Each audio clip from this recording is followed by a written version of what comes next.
Leikfélag Keflavíkur kynnir. Hvað gerir taugaskurðlæknir þegar hann kemst að því að hann eigi son á mikilvægasta degi hans á ferðin? Af hverju Grettir sig? Hvað ætli konan að segja? Hvað Páll Óskar að gera þarna? Hver Loftur? Þetta og svo miklu meira. Beint í æð, sýnt í Frumleikhúsinu. Miðasala á tix.is.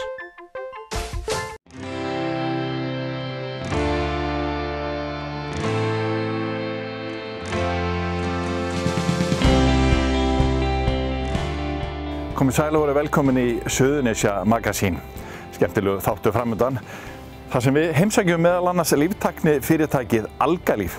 Það var eitt af mörgum frumkvöðla fyrirtækjum sem hófu rekstur eða starfsemi fljótlega eftir bankahrun hér á Ásbrú.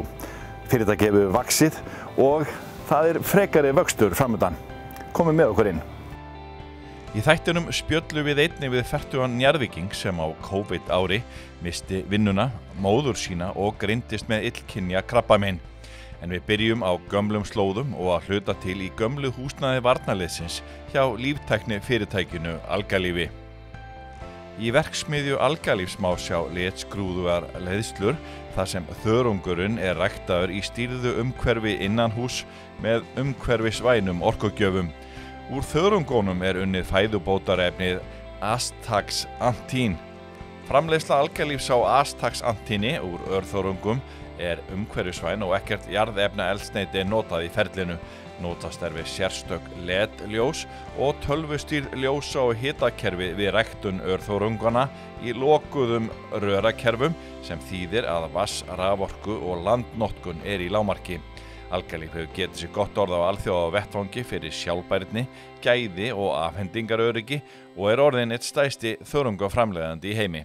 Mjög fljótlega komist að þeirri niðurstöðu að Astaxanthin væri eina varan sem var þá góð og það var byrjað að þróa aðferðið að rækta Astaxanthin, eða búa til Astaxanthin og við vorum síðan töldum okkur vera tilbúna svona sumarið 2013 og fengum þessi hús hér afhent í lok árs þá og byrjuðum strax að breyta þeim og laga þau og við fengum í nýja fjárfesta á árinu 2013 sem gerði okkur mögulegt að fara í þetta og við vorum í rauninni byrjuð að framleiða í júní 2014 var svona fyrst verið að uppskera og það var með tækni sem var ekki nógu góð þannig að við þurftum rauninni áður vorum búin að byggja verksmiðjuna þurftum að fara að laga hana og það tók tíma en svo svona smátt og smátt tókum á þessu og náðum framleiðninu upp sem var lykilatriði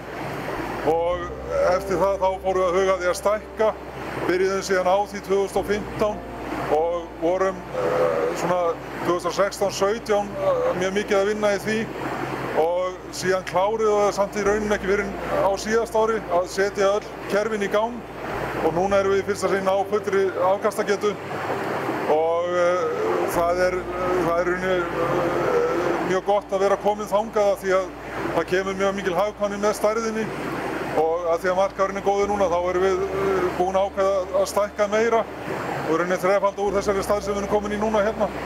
Rúmlega 100 innlend störf verða til á framkvæmdatímanum 2021 til 2022 í stækkun verksmiðjunnar sem hefst á vordögum.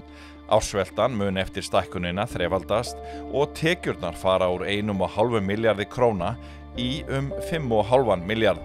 Erlend fjárfesting nemur 4 milljörðum en eigendurnir þekkt norskt fyrirtæki. Og fjöldi starfsmanna sem nú 35 og flestir af Suðurnesjum mun tvöfaldast. Í upphafi hófst starfsemin í gömlu húsnæði varnarliðsins þar sem hermenn nýttu hlaupabraut inni við. Við spyrjum Orra hvernig það hafi gerst að verksmiðjan hafi verið sett upp á Ásbrú. Við skoðum ýmsa kosti og á endanum var þetta sá sem var bestur. Það var mjög mikil stuðningur frá bæjarfélaginu. Árni Sigfússon var mjög ákafur í að styðja við þetta og vildi fá okkur hingað og það var gott og svo var Kateko líka mjög jákvætt og gerði þessar byggingar klárar í rauninni þannig að við gátum farið að innrétta þær og setja upp okkar kerfi þannig að það skipti mjög miklu máli í staðinn fyrir að bara leigja einhvers staðar þar sem engin sérstakur stuðningur var fyrir hendi en þetta var stór þáttur í að við ákvæðum að koma hingað. Eigendurnir í Noregi og Orri segir að þeir hafi verið jákvæðir fyrir uppbyggingunni frá upphafi. Þeir eru norskir, 2 menn sem byggðu upp fæðubótariðnað framleiðslu í Noregi og hérna þeir keyptu sig inn í þetta á árinu 2013 og tóku síðan allt félagið yfir og þeir hafa verið mjög góður eigandi, þeir hafa stutt við okkur þetta gekk ekki alltaf mjög vel að framleiða og gekk ekki alltaf mjög vel að selja en þeir voru alltaf tilbúnir að trúa á verkinu og trúa á okkur og það hefur rauninu komið okkur í gegnum og það er svona kannski það sem skilur á milli feiks og ófeiks í svona nýsköpun að það er að hafa auðvitað nóg fjármagn og eins að það sé þolinmótt og það sé traust og við höfum haldið því alltaf og ég held að það sé verið að staðfesta það með því að fara út í þessa stækkun. Grunnurinn í byrjun sá að við keyptum til Noregs það eru svona þörungabanka sem eru reknir og við keyptum glös frá 4 þeirra gerðum smá tilraunir með það og þessi típa óx best og við erum ennþá að nota þennan stofn og hann keyptur á 150 € fyrir 8 árum síðan. Þannig að hann er grunnurinn að þessu öllu? Já, hann er ennþá verið að nota hann, þannig að þetta er ekkert mjög flókið að afla hráefnanna. Í núverandi verksmiðju þá ræktum við ca. 30 tonn af þörungum á ári, sem er ekki mikið. En af því eru bara rúmlega 5% astasanding. Þannig að heildarframleiðslan okkar á þessu ári verður eitthvað rúmlega 1500 kg af astasandingi. Þannig að þetta er mjög litlar tölur en verðmætin eru mikil. Aðstæður á Íslandi eru að mörgu leyti góðar. Við erum með nóga vatni, við erum með nóga raforku og verðið á henni er ekki mjög hátt. En hérna síðan er annað svona plús og það er umhverfið að við erum með þetta lága og jafna hitastig. Það gerur okkur auðveldara að stýra framleiðslunni bæði af því við þurfum að stýra hitastiginu hérna inni og eins er það þannig að við fáum minna af þörungum og öðrum aðskotalífverum inn í kerfin okkar vegna þess að það sem þrífast vel á Íslandi þeim líður ekkert endilega vel í 25 til 30 gráðu heitu ræktunarkerfi. Algalíf er hráefnisframleiðandinn og efnið er notað í fæðubótarefni að langmestu leyti. Fyrirtækið er ekki með vörumerki í smásölu og einbeitir sér að framleiðslu hráefnisins en hverjir eru notendur vörunar? Þetta er fólk sem er oft í líkamsrækt, eldra fólk sem eru svona kannski með vandræði í liðamótum og þetta er í grunninn andófsunarefni þannig að þetta er gott fyrir þá sem er að æfa mikið til þess að ná hraðari endurheimt og það virkar í rauninni á svona hitt og þetta líka að segja. Þetta er líka svona, getur virkað sem væg sólarvörn af því að rauninni er þörungurinn að framleiða astasandinni til að verja sig fyrir sólarljósi og það virkar pínlítið á okkur líka og þetta er nánast allt sem við seljum fer í fæðubótarefni, svo fer svolítið í húðvörur en okkar aðalmarkaður er fæðubót. Og Orri segir að heimsmarkaðurinn sé góður þessa dagana. Jú, við erum með í heildina einhverja 50 kaupendur en af þeim eru 7 sem að skipta mestu máli, að taka 80–90% af framleiðslunni og þeim að fjölga hægt og bítandi og af því við erum að fara að stækka þá viljum við fjölga þeim sem mest til þess að hafa auðveldari söluleið eftir stækkunina. En þetta er svona ákveðin balans, þú þarft að hafa vöruna ef þú ert að bjóða hana og við erum núna með rauninni allt meira og minna uppselt á þessu ári og næsta. Þannig að við þurfum að fara mjög varlega í að lofa.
Njarðvíkingurinn Árni Björn Ólafsson fer með jákvæðni að vopni í gegnum krabbameinsmeðferð og segir frá ferlinu á opinskáan hátt á netinu.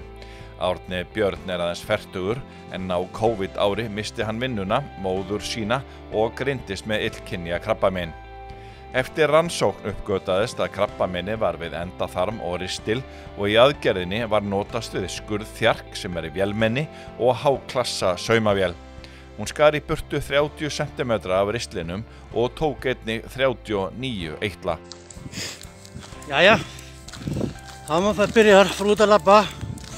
Já, hvað er að hafa þetta smá skemmtilegt og talandi þessi svona litlu trygg sem maður er búinn að læra út á náladófunum og svo óþægindi. Til að byrja með er náttúrulega gríman. Gríman er helviti góð að halda andlitinu heitu. Það hjálpaði mikið. Svo annað, það kemur Costco inn. Það er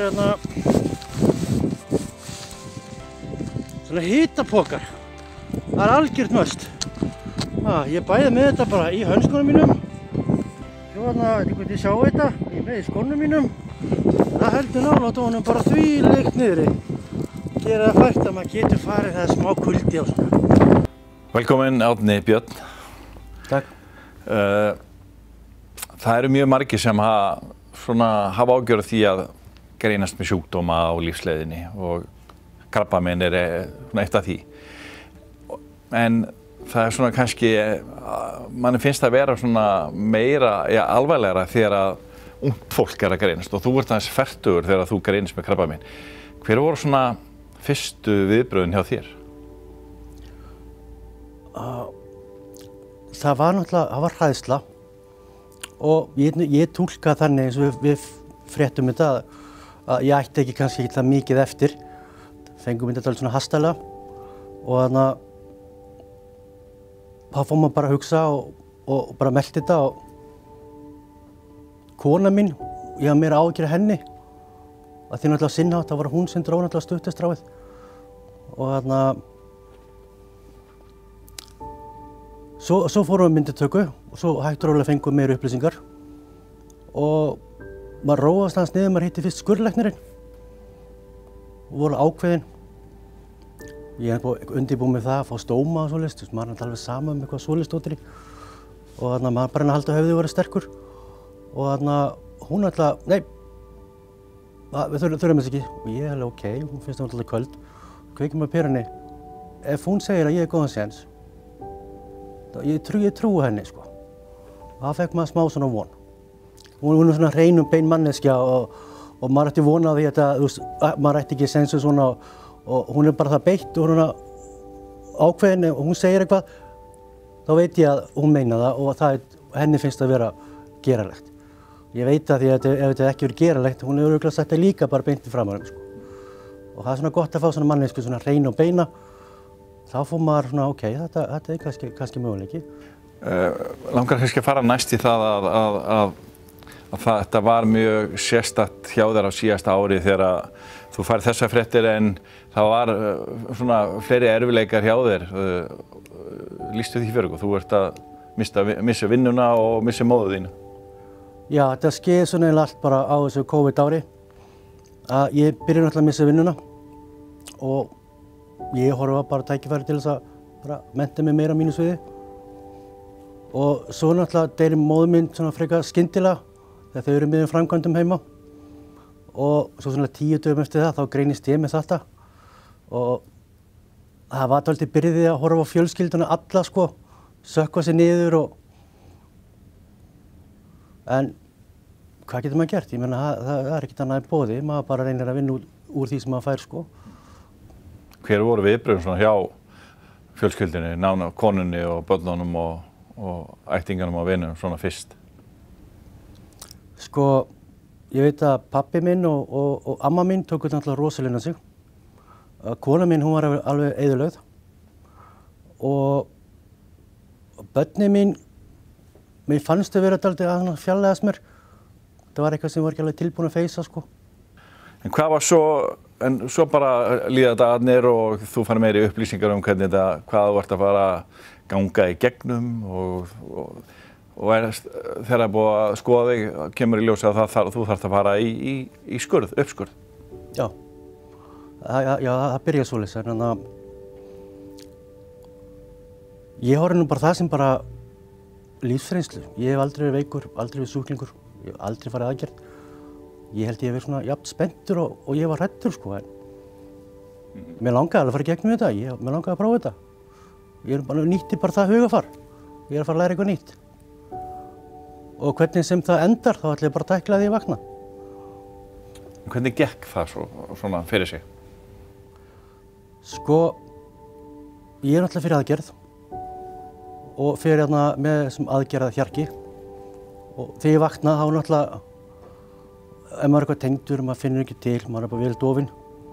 Og degi 2 þá spyr ég þá er ég ekki á fljótandi fæði. Ég sit í stofunum mínu, rúminu mínu og ég er alltaf að horfa á ganginn, það er kaffikanna. Ég náttúrulega, má ekki fá kaffi. Hún bara, jú, gjörðu svo vel. Alltaf er að sparka mann að fara á fætur. Og ég er alltaf að fara kaffi, ég alveg, ok. Ég er alltaf bara að stíga á fætur og gleymi göngugrindinni og fæ mér kaffi og ég fekk að fara í sturtu og ég er bara labbandi í ganginum, hress og kátur. Og svo kemur náttúrulega einhver kona hliðina á mér. Árni! Og ég alveg, já, fyrirgefðu. Og ég var svona vídeotjatta við konuna og alveg, já, fyrirgefðu. Og ég horfa á hana og ég seti þessi skurðlæknirinn. Og ég alveg, já, fyrirgefðu. Og hún horfir á mig bara alveg, þú má bara fara. Ég kveikti ekki á perinni því ég átti að vera inni í 4 daga, sko. Og ég ætla bara, ég má fara heim. Það var dálítið skemmtilegt, sko. Hvað tók svo við þegar þú komst heim? Já, það er náttúrulega 6 vikur áður en maður þarf náttúrulega að passa gróandan áður en maður byrjar á töflunum. Því að töflurnar náttúrulega eru frumuheftandi og við viljum ekki að hefti gróandan í öllu svæðinu, sko. Og ég kem heim og ég náttúrulega veit bara að líkur á blóðtappa eru mikið og eina vitið er náttúrulega að fara að labba. Svo ég náttúrulega bara út að labba. Bara að koma þess aðeins, bara örva blóðflæði og svoleiðis. Og svo fæ ég náttúrulega símtal frá krabbameinsdeildinni og húsgammaður. Og ég á ekki að vera að labba einhverja 5 kílómetra eitthvað svoleiðis. Það tíðkast ekki. Það var komin 5 dagar. Og ég er náttúrulega ekki ennþá búinn að gera perinni hvað ég fór í stóra aðgerð. Það var ekki búinn að segja mér hvað var skúrið mikið í burtu. Og ég er náttúrulega ég er bara lélegur sjúklingur. Ég tek það bara á mig. Hvernig voru síðan svona viðbrögðin svona hjá fólki inn í kringu þig? Varstu að fá heimsóknir eða hvernig gerist þetta? Sko, þegar fréttirnar komu fyrst, þá var náttúrulega nýbúin að skrá mig í háskóla. Það var eitt af því sem mig langaði bara að prófa. Og maður ég er ennþá hress og kátur. Það er alltaf með mig núna. Og mér líður ekkert veikur. Og svo kemur þessu greining og þetta berst út. Og þá náttúrulega kom allir og vilja náttúrulega votta samúð sína. Og ég skil það, ég hef náttúrulega oft verið í þessu sporum. En eftir einhverja daga, það kemur röð af fólki og það er allir bara minnaði á að þú ert kannski að fara að deyja. Það er dálítið svona þreytandi og svo verður maður bara pirraður af því það vildi enginn tala um skólann minn eða hvað ég er að gera. Er fólk kannski í smá vandræðum með, heldur að það vilji bara tala um þetta og þú vilji ræða það á meðan að kannski sjúklingurinn vill kannski bara ræða eitthvað allt annað? Já, náttúrulega, maður vill ekki bara vera eina sem getur talað við mig með eitthvað sjúkdómur. Þetta er bara verkefni, ég vildi meira tala um skólann minn eða hvað ég er að gera á daginn og veginn, sko. Ég skil náttúrulega þeirra hug, maður þarf að taka tillit, sko. Þetta var samt rosalega þreytandi. Það er ekki endilega talandi, það er líka bara augnaráðið. Fólk kemur til þín og svo fara sumir bara að gráta. Maður er einu svona samúð, en eina sem þú ert að gera, þú ert að minna á, ég er ekki í góðum málum. Þetta er svona lúandi. Maður er að reyna að halda andliti og það er alltaf þessu sömu augu og tár og maður er alveg, já, ok, ég er ekkert að vera að klára skólann. Þannig að þú varst að upplifa þig svona, hvað var að segja, í mikilvæg sorg. Þú nefndi það hérna við okkur í viðtali að þú hefur jafnvel upplifað eins og þú væri í eigin jarðarför. Já, þetta var eiginlega þannig, svo það var allir að koma bara kveðið mig á jarðarförinu, bara takk fyrir. Það er svolítið sérstakt. Já, þetta var eitthvað sem ég vissi ekki áður. Ég átti ekki vonað þessu, sko. En aðeins aftur að hvernig þú greinist, það er svolítið sérstök tilviljun. Þú varst að segja eitthvað frá því. Segðu okkur aðeins frá því. Já, ég var að vinna upp á velli og það var einn samstæðsaðili minn og hann var bara rosalega pirraður og leiðilegur. Og ég náttúrulega labbaði hann bara, hvað? Kallinn bara eitthvað pirraður. Já, ég er ekki búinn að borða neitt. Og ég herðu, það er ekki búinn að borða. Og ég að fara að rista í speglun Ok, alltaf leið. Ja, þú ert nú að vera fertur, þá ert þú að fara í ristispeglun. Ég alveg, já, ok, ég vissi það ekki. Og þar fekk ég fluguna í hausinn að ég náttúrulega var að vera fertur, ég örugglega að fara þá panta tíma. Og þarna, svo fór ég til tannlæknis, hann lét mér fá sýklalyf, eitthvað sem ég ekki vanur. Og þarna, ég held þessi bara meiri tilviljun þegar hæðirnir byrja að breytast og ég er alveg fastur við klósettið. Þetta væri svona slímkennt og maður er ekkert að áorka neinu.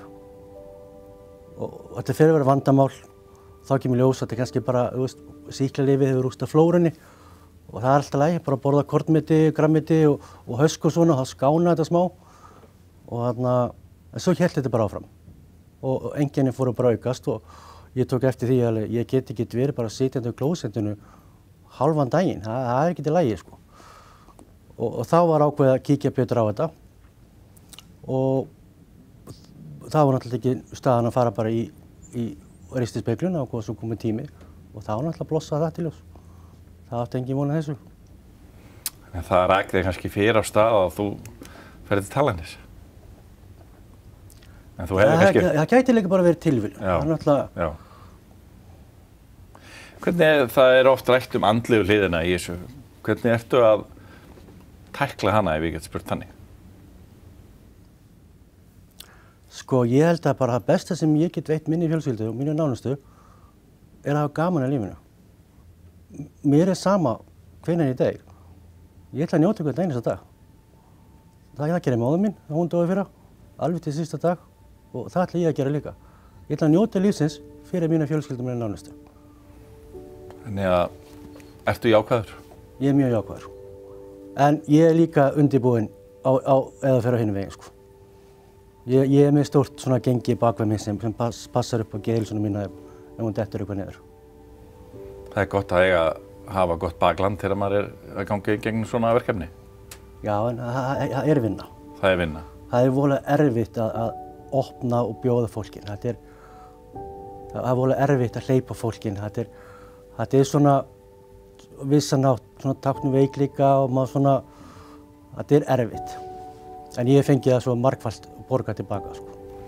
En svona lokum, þú veist, hvernig finnst þér þeir ganga? Hvernig er staðan í hérna meðferðinni? Ég bara er ekki klár. Og innst inni mér er maður smá sama. Ég ætla ekkert ég lifi bara hvern dag fyrir einu. Og mér finnst það bara gefa mér, ég er bara lífsglaðari fyrir vikið. Hefur hugsað meira dauðan á þessum tíma, eftir þú greindist? Mér hefur alltaf verið saman það. Það skiptir ekki máli hvernig maður er, en það skiptir máli hvernig maður lifir. Ég ætla að njóta hvern einasta dag. Skiptir máli hvernig maður lifir, þannig að maður greinir ekki annað en bjartsýni í höður. Já, ég er samt þetta. Já, það verður eftir að segja það. En svona kannski blálokkin, Kraftur er stuðningsfélag. Er verið að gera gott mót þar, ef maður segir svo? Já, ég er enda dálítið mikið að forðast Kraft. Ég held að í Krafti myndi kynnast neikvæðu fólki er erfitt og svona glíma á þetta svona neikvæðan hátt. Og ég er svo hræddur að vera í því umhverfi að jákvæð bara nú er ég sjúklingur, ég ætla að prófa að gera þetta á minn hátt. Og þegar ég sá vídeón hjá þeim á Instagram og ég fekk að horfa á einstaklingar sem eru í mínum sporum og ég sé sama neistu augun þeirra, sama lífsgleði, sama vilja. Ég verður að viðurkenna það, ég átti ekki von á því. Það kom mér rosalega skemmtilega á óvart. Þannig að þú ert orðinn virkur í félaginu eða gengur þetta vel? Þetta gengur vel, já. En ég ætla að fara virkari núna. Já. Heyrðu, takk fyrir spjallið bara og gangiði vel. Herru, takk fyrir. Leið og við þökkum fyrir áhrifum minnum við á aðra miðla Víkurfrétta, vikulegt fréttablað sem dreiftir ókeypis á Suðurnesjum og á Víkurfréttavefnum waffe.is. Í blaði vikunnar eru áhugaverð viðtöl meðal annars við feðginin Matta Ósvald og Evu Maríu. Hann var í hraðalestar sigurliði Keflavíkur í körfubolta en varð að hætta og hún stýrir hinu vinsæla hlaðvarpi Norminu. Við segjum fréttir daglega á Víkurfréttavefnum og golffréttir á kylfingur.is. Hér í lokin heyrum við í nemendum í tónlistaskóla Reykjanesbæjar en á sunnudaginn verður dagur tónlistaskólana. Í tilefni dagsins verða nemenda tónleikar á vefsíðu skólans tónlistaskóli.reykjanesbær.is og eru aðgengilegir frá laugardegi. Við sjáumst í næstu viku. Verið þið sæl.